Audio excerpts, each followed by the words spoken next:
Ladies and gentlemen, welcome back to WillCast. It's the podcast with the most creative name in the entire world. Thank you so much for tuning in as always. I really appreciate it. Liking, commenting, subscribing, all that good stuff.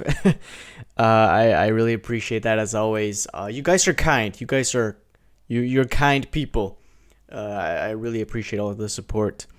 We're back from the 30-day break. I hope you guys enjoyed the conversation with Nima Nas. That was a really, really good conversation. What a cool guy. We have a lot of really cool episodes coming up. I keep saying this, but I really, truly mean it. I feel so lucky to have the opportunity to talk to some of these people. It's so exciting for me because I not only do I get educated on a lot of really cool stuff, but I hope that you, the viewers or listeners, whatever, however you interact with the podcast, can take something out of it as well, which it does seem like from the comments and the engagement, however you guys engage with the podcast. So that's just amazing. I'm having so much fun with this podcast, and I'm just so thankful and grateful for for everything. I did not anticipate to start off the podcast this way, like just being licking your guys' ass essentially, like this. But I really do appreciate it. I really am thankful for everything. I'm having a lot of fun with the podcast so far. I'm back in Denmark. So many things have happened since last time you and I had a little one-to-one chat, a solo episode here where, no one else is here to distract us. So many things have happened. I don't even know where to begin.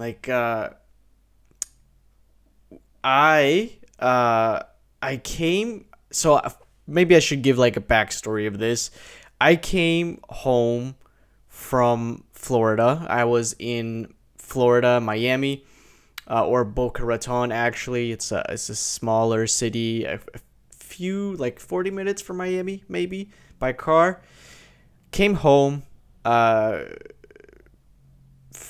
months ago. At this point, I lived there for 5 months. I was there for an internship in marketing. So I came home and got COVID immediately, and I did not have COVID. I've never had it before that, so I was pretty late to the party. Like, what is that? Like 2 years after COVID started, and I never had it. Never had it until I came home from Miami, and so I get home. I got quite sick the first day that I had it, and then it was more milder symptoms like a runny nose. My throat was sore, and I was super tired, very exhausted actually. And I think I probably got COVID from the airport because I was so my flight got canceled when I was on my way home, and so they accommodated me with a hotel room that I went to and then went back and was like, it was so funny because I was kind of sad that I had to leave Miami because I had a blast there, and it was like really weird having to close that chapter, and like, just the thought of life kind of goes on for everybody else at my intern place, like the friends and the people that I met, the connections I made, everyone there, life goes on for them like nothing has ever happened in a way, I guess. And that thought is just so weird to just leave that behind. And I'm sure I'll be back in Miami at some point.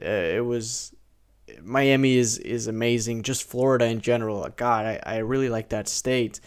And so, but what I wanted to address, or what I wanted to say by that, is there was some sadness me leaving, but I had kind of mentally prepared for leaving for like a few weeks, like maybe a month or something. You kind of prepare yourself mentally to leave and go back home and start your life back on you essentially.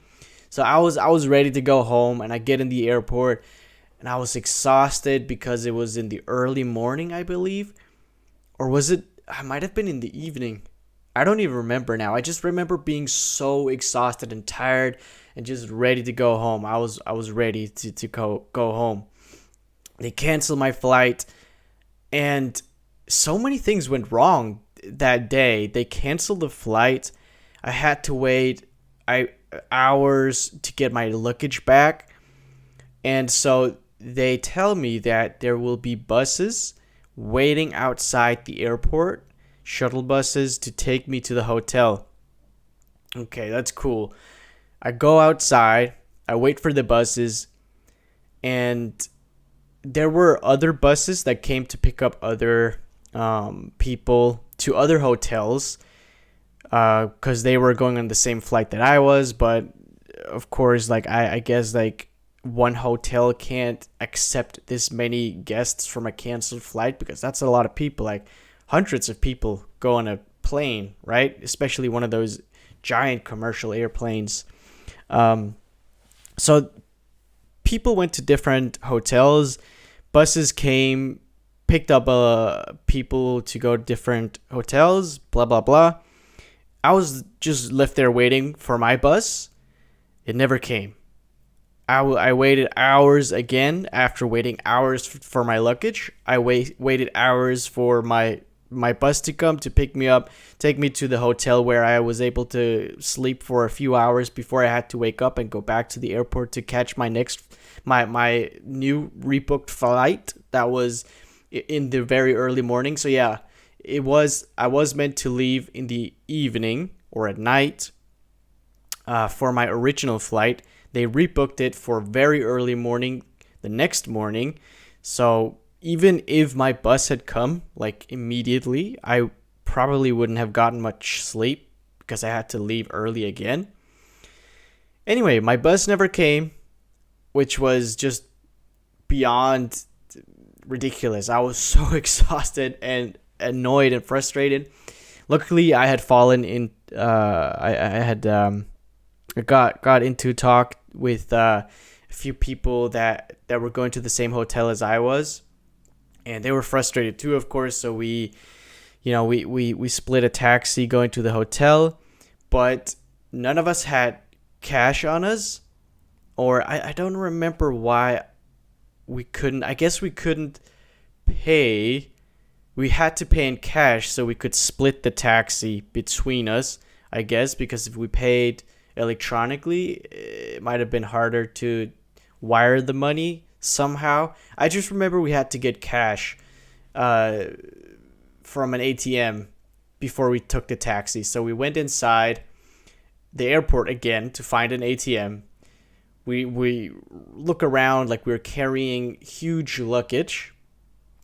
The ATM we finally find is broken. It's not working. So we run around we don't run. We just, stroll around, whatever, carrying our luggage. Walk around looking for another ATM. We find like a sign that says, okay, there's an ATM a few floors above us. Okay, fine. We go to the stairs, and what are those? Oh man, I don't know what those the automatic stairs, the escalators. The escalators were broken as well. So we had to carry our luggage up multiple floors, which was it was so ridiculous. We kept joking around with like how much stuff just went wrong that night. It was so humorous but frustrating at the same time. We finally find an ATM, withdraw some cash, get in the taxi. The taxi driver was crazy, by the way. He drove like, I don't even know. I was scared for my life. I remember that. Dude, he was a crazy guy. We get to the hotel, sleep a couple hours, and then I went to the airport, got my flight, went back home, and got sick from COVID a day or two after I arrived home, which was also just crazy because the first thing you want to do when you get home from like spending 5-6 months in a foreign country is to see your friends and family. Like, I've missed them so much, right? And that's the only thing I can't do when I got home because I had COVID. I don't want to get my family and friends COVID, right? So that was a disaster, the return home. But I am home in my small apartment here in Denmark. So yeah, it's fun to be home. There's a lot of really cool things going on in my life, which I'll return to in a little bit. But I do want to address that this episode of the podcast is sponsored by Copenhagen Grooming. The guys over at Copenhagen Grooming, really cool guys. Yeah, and so essentially, I did not know how to transition into this, but let's just get one thing out of the way straight away, I guess. My beard sucks. I've always had bad beard genetics, so I reached out to the guys at Copenhagen Grooming because they have this beard growth kit product, which I'm going to show you guys in a little bit, just a moment. And they were kind enough to send me some of their products to review and to try on myself. And it has been an interesting. I've used the product for 4 months now, and so I could probably, like, for those of you viewing the podcast right now, I could probably show you my beard. I'm also going to put some pictures, before and after pictures, up on the screen in a little bit. But so where I suffer is on the sides here, right on my cheeks. Around my mouth is not terrible. Like, I call it the toilet seat beard, like an open toilet seat, because it's not bad around my mouth here, on my chin and on my upper lip. But out here is where I would love to see some more beard growth, because I think I look ridiculous without a beard. Like, clean shaven, I look like I'm 15. Like, I might I probably look 16 with a beard, but without a beard I look like a little kid, okay? And I don't want to look like a kid. So I really like the way I look with some beard, but I would like some fuller beard on my side. So that's why I was really excited to partner up with Copenhagen Grooming, because this beard growth kit is very interesting. I'll leave a link to Copenhagen Grooming in the description, and you can go check out the beard growth kit. I would definitely recommend doing that. Also just reading about the science of this kit is really interesting. So I'll show you. This is the package that I got. And so this kit comes with a few things. It comes with the activator serum, a cleanser, and the beard roller. So this is probably the more interesting of the kit. So how you use this kit is you will use the beard roller. So this thing has a ton of small needles on it, and you will roll this on your skin where you want your beard to grow, of course. And so what these small needles do is they go in and kind of create these microscopic channels in your skin. And really, when people see this beard growth kit, they think this is like the beard roller is the thing that makes the beard grow. But this is more of an well, as I said, it will create these channels for the real magic thing, which is the activator serum. So this serum is, you can go on their website, read everything, all the ingredients that are in the different products here. This is what essentially will stimulate the beard growth. And by using the beard roller, you'll create these microscopic channels that will open up and give more accessibility for the activator serum to get into the hair sacs underneath your skin and activate the dormant hair sacs essentially and stimulate the growth. So, and it also comes with a hair comb, which I have not used because I've not grown out my beard long enough for for to use it. I've just kind of kept like a small stubble. But it's really exciting. And so I'd love to share my experience using this beard growth kit. I've used it for 4 months, and I'll put up some pictures, before and after pictures.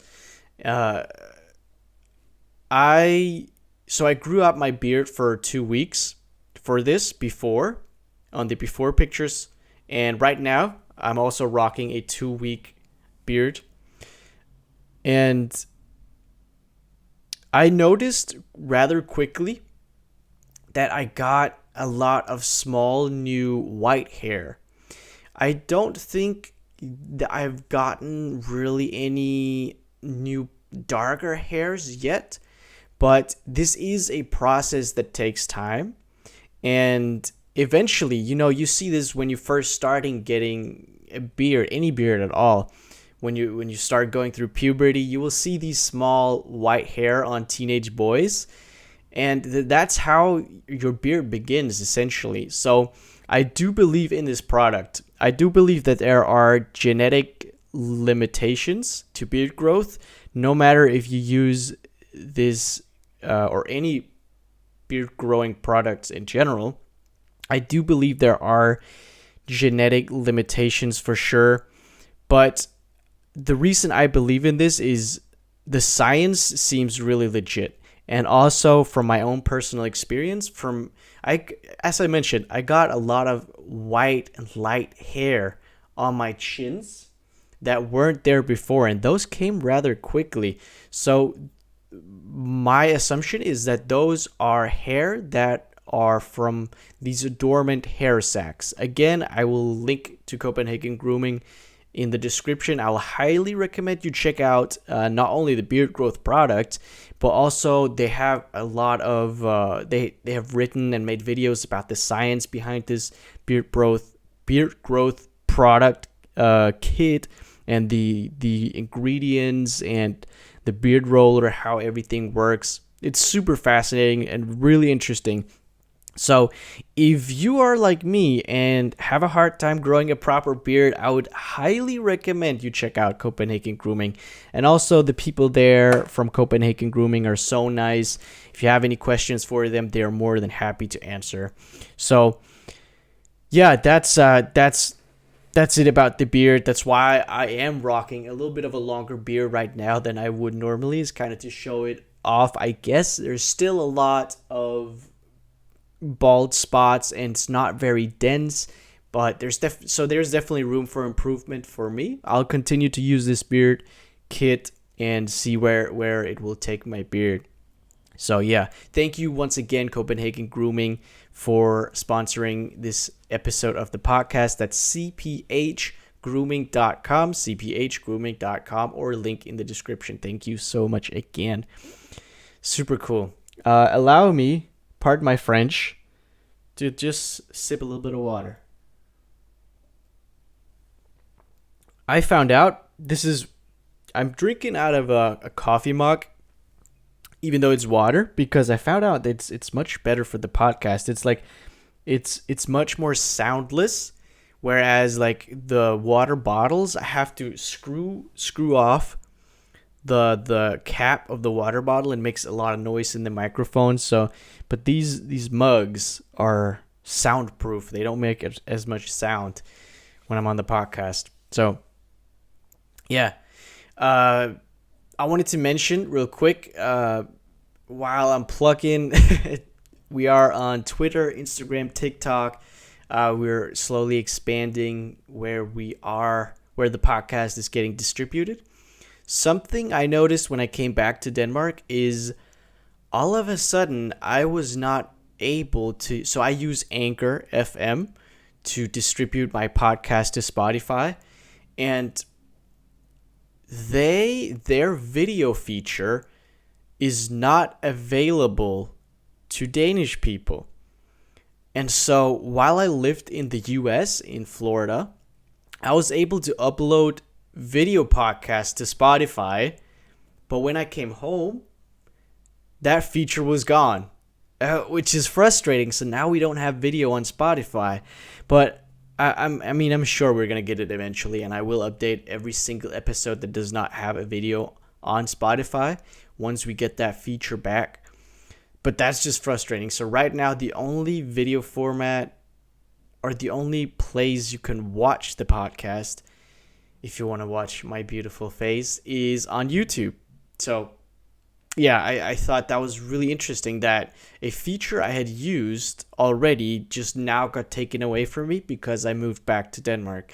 And it's just frustrating, man. I was born in the wrong place. Yeah. Anyway, I am. Yeah, it's good to be back in Denmark. As I mentioned, I'm back in my small, humble apartment here. Which, by the way, I am moving, so this will be the last episode of the podcast that I'm shooting here in this apartment, and I am very just beyond excited to move. This is something I haven't really discussed or talked about, and probably will not discuss at this point in time.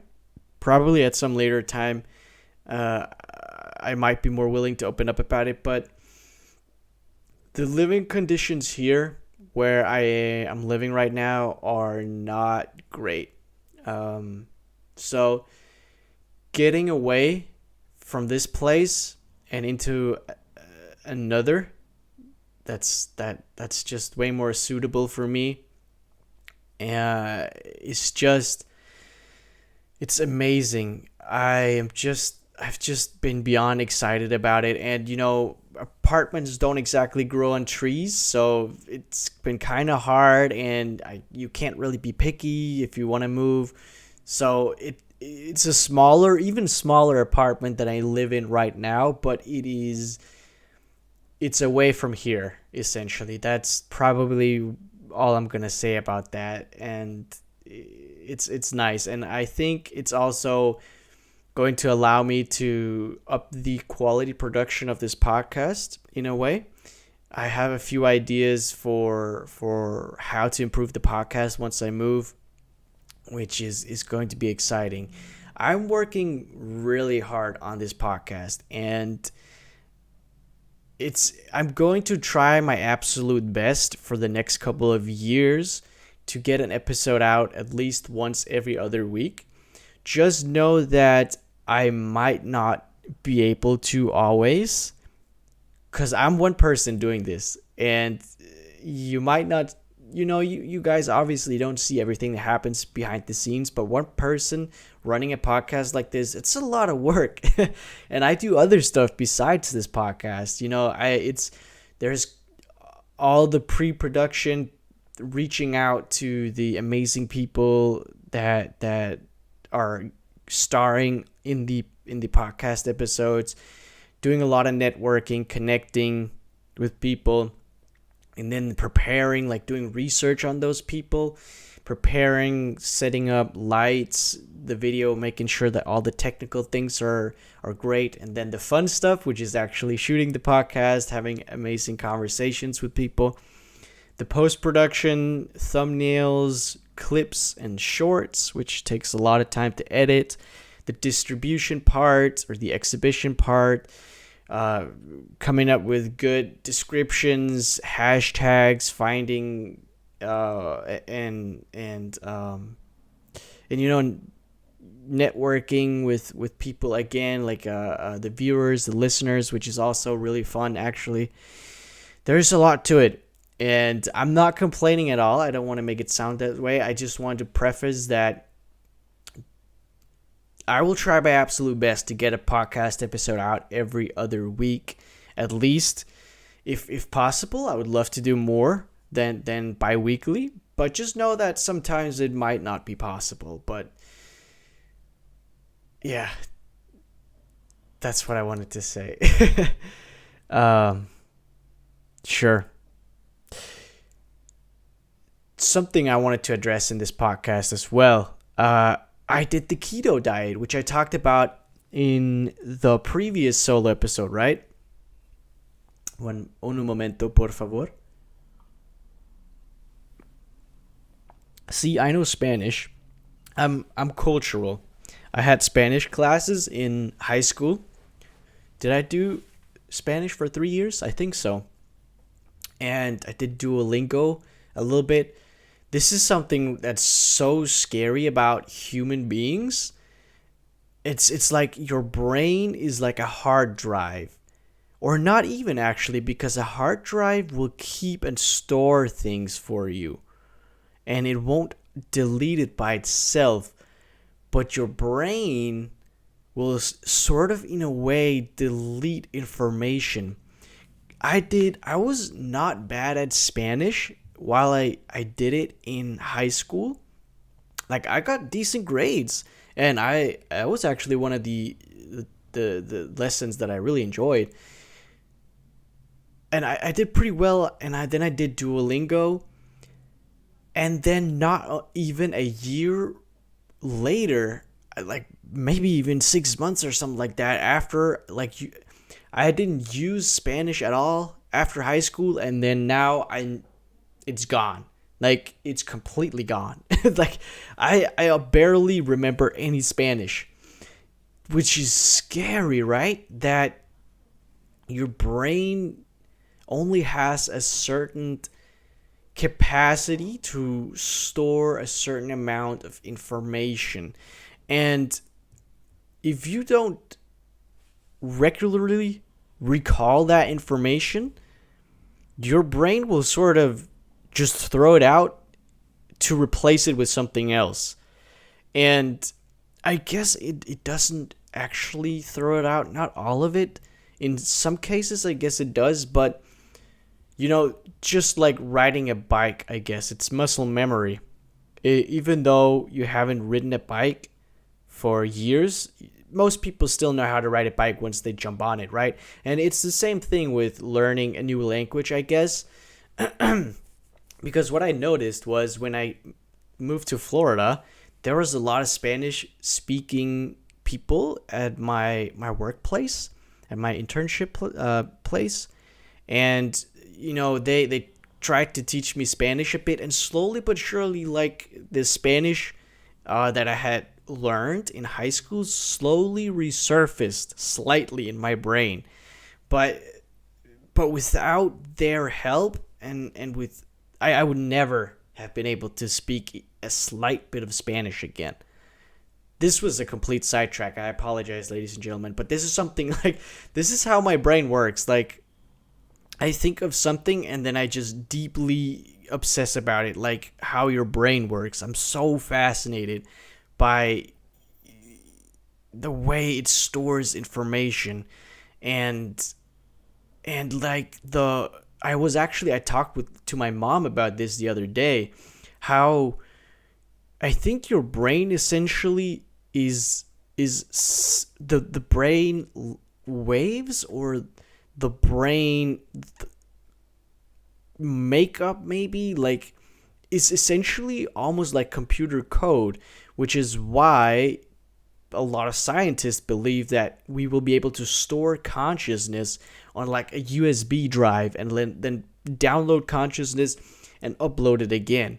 Like, how insane is that we have figured that out about our brain? It's like, what? You can't even fathom the amazing things that human beings are made of, essentially. It's like, this is something that just deeply fascinates me. And yeah, that's why I love doing this podcast, because I just get to talk to people that can educate me on things like this. I would love to talk to like a neuroscientist, like Andrew Huberman, if you're listening. Small chance, right? If you're listening, man, I would love to talk to you. I'm so fascinated about about neuroscience. Yeah, this was a complete sidetrack. I wanted to dive into keto. I wonder why I got sidetracked into how the brain works. But anyway, okay. The keto. I mentioned that I wanted to. I remember, by the way, why I got sidetracked into talking about the brain, because I took a sip of water and said something in Spanish, and got sidetracked about how the brain works, I guess, from that. Yeah, I did the keto diet. This was a very interesting experiment. And I'm going to say right off the bat, I'm going back on keto. So my original goal was to go on keto for 2 months. I ended up only doing 1 month, and I'll explain why in just a little bit. Keto, so for those of you who don't know, keto is a low carb diet. Some people will even do no carbs, which is ridiculous. And let me preface by saying you should do your own research before.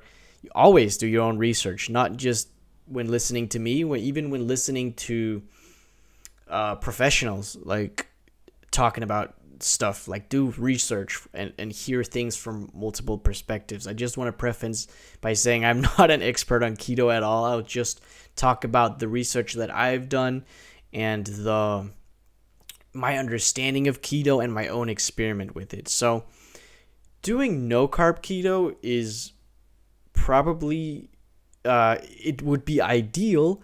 The thing is, by doing no carb keto, you will cut out a lot of like vegetables, for example. Vegetables are pretty essential because of all the other nutrients they have in them, like the vitamins, the minerals, electrolytes, and so on, which are essential for the body, right? Carbs itself are not essential for the body. It's the only one of the three macronutrients that the body actually doesn't need. Your body normally runs on carbohydrates for energy, but it can also use protein or fat for energy. And so when you change out carbs or you disregard carbs, do a low carb diet, your body will start using fat as energy. And this is beneficial for multiple reasons. First of all, carbohydrates will spike your insulin levels a lot. And I think that is essentially the main reason for doing a low carb diet, is because a high insulin level is just the cause of a ridiculous amount of diseases. Diabetes being, of course, the big one, heart disease, and for mental health as well, which was something I noticed. The keto diet made my brain, my mind so fucking clear. I cannot, like, being out of keto, wow. This was like the benefit that I can't even fathom it. I felt so clear in my head. I was able to focus so good, and I was just not as tired regularly. Excuse me, burps.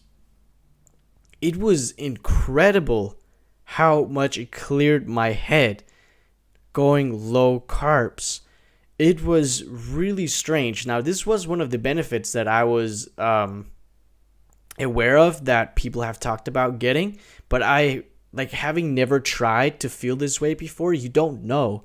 Like, you can expect that you will feel different, but before you actually feel this way, you just don't know what it feels like. And now I'm off keto and actually eating a little bit worse than I should be. Like, I want to switch. I want to kind of cut out the starchy carbs. Even though I don't want to go on keto right now, I still want to kind of get rid of a lot of the starchy carbs. Because I do feel like they're to blame somehow. Of course, there are tons of other different types of carbs, right? But where was I getting at? Yeah, those were one of the benefits that were just amazing. Now, okay, there were disadvantages, or at least for me, about going on the keto, which was why I stopped a month earlier. I would have loved to have gone 2 months, because 1 month was not long enough to really get the full experience, I guess, because most people will not start to go into ketosis until, like, some people, it will take a month, sometimes more than a month, to get into ketosis. Most people, I think, go into ketosis 2 weeks into getting into keto. And so, oh, by the way, I should say I did intermittent fasting as well, keto and intermittent fasting. So I would fast for 18 hours and eat for 6 hours. Wow, where do I even begin? Like, there's so much I want to cover on this topic because it's fascinating, man. Nutrition is something that I've been so fascinated by the past many years, ever since I started working out, actually. I slowly got into nutrition, and my interest in nutrition has been this exponential curve.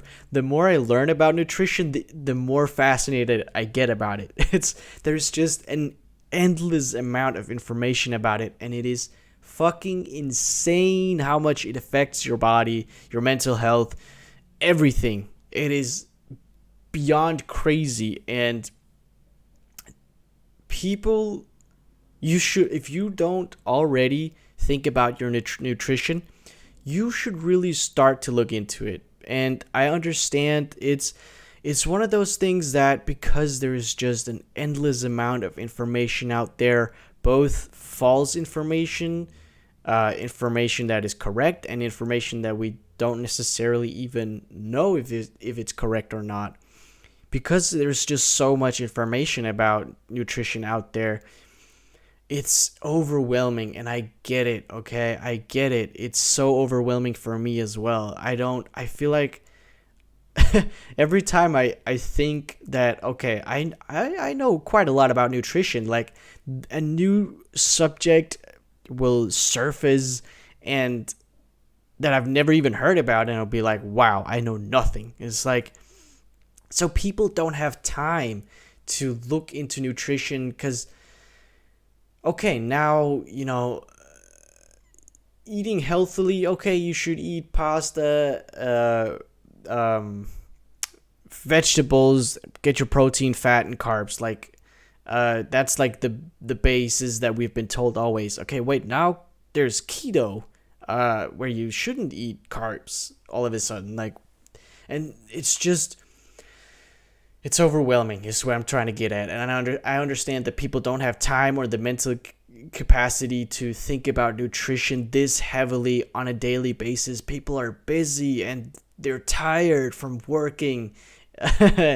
And yeah, I get it. But please do yourself the favor and at least just slowly start getting into nutrition, because your life will improve tremendously. Like, I've experimented with a lot of different diets, and I talked about this on the last solo episode 19, I believe, Going Home. If you haven't listened to that, maybe do that after listening to this one, because I go into a little bit about how I felt eating like shit for 5 months while I was in Florida. I came home, starting eating cleaner, felt better, went on keto, felt better in some areas and worse in some areas, which I do definitely want to get into in just a bit. So eating healthy, knowing what to eat, makes a tremendous difference in your life. Please do yourself the favor. Start looking into nutrition. It's amazing how good you feel when you eat strong and healthy foods. Okay. Now, wow. Again, like, there's so much I want to cover. Maybe I'll return to this keto subject in another episode. But I do want to say, even though I felt amazing, like, in my mind on the keto diet, I also experienced some really bad things. First of all, I lost weight like that, and that was mainly because it's water weight. You drop a lot of water because I believe just carbs in general will hold on to the water in your body. When you lose the carbs, you will drop water weight, which is why, amongst other, like your electrolytes, like sodium, salt especially, is very important when you go on keto, because that helps keep the water a little bit better in your body, from my understanding. So, but for some reason, I was like I felt dehydrated all the time, even though I felt like I was getting a lot of salt and the other electrolytes that are essential for keeping the water in your body. But and I was really scared to that I was eating too much salt, because too much sodium is also not bad. So again, going back to the whole thing of like, where do you even start? Like, okay, one thing is good for you, but too much of that thing is also bad for you now. Like, it's overwhelming. I was really scared that I was eating too much salt. So I don't know. I was kind of on the edge of that, but I guess I wasn't eating enough salt since I was dropping so much water. I don't know. Maybe I was doing something else wrong, which again, I probably didn't do this keto thing correct. This was my first time attempting it. I've definitely done a few things wrong. I was starving myself. That's another thing, which was the definite reason I stopped the keto early. I was just not getting enough food, which was strange because I felt like within that 6 hour window of eating, my goodness, there's like so many things I want to talk about this thing. It's so crazy. With it, I was intermittent fasting, which was the real problem for me, I think, not the actual keto diet, because what I was eating, it was fine. Like, I didn't have necessarily that many carb cravings, maybe in the beginning. What I was eating was fine. It was delicious. It was good food. Um, the intermittent fasting part was the really hard part for me, because I was just so fucking hungry in my fasting period, and I lost so much sleep. I couldn't sleep because I would just lay there in bed at night being so hungry. My stomach would just ache. I would have a headache. I would feel really good in my eating period. In those 6 hours, I would feel amazing. And then my fasting period, for the most part, I would feel like shit. I felt so bad. Which was, and I believe that because I was definitely starving. I was losing weight. I've never been as lean in my entire life as I was the last few days I was in keto, both because of the lost water weight and because I was starving myself. I didn't eat enough food. But it was strange because I was used to eating 4 or 5 smaller meals a day before going on keto, and now I would eat 2 very large meals a day. And because those meals felt so large, it was hard for me to eat enough food in one sitting because I was not used to it. So I just wouldn't get enough food from those 2 meals, and which was the whole reason I starved, of course. And so I think it's important to notice that there's a difference between starving and fasting. And I was definitely starving in my fasting period. Yeah. Again, so what I will do different next time I go on keto is get more food, do more research on the bad things, the bad symptoms that I had, why I have them, how to get rid of them. And because that mental clarity is really what I want to get back to, is what I miss right now, not being on keto. I felt so good mentally. It was crazy.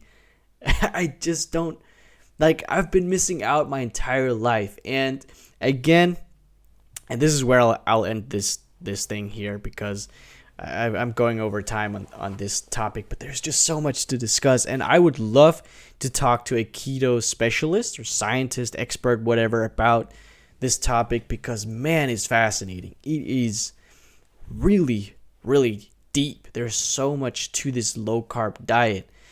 And overall, I do believe in the keto diet.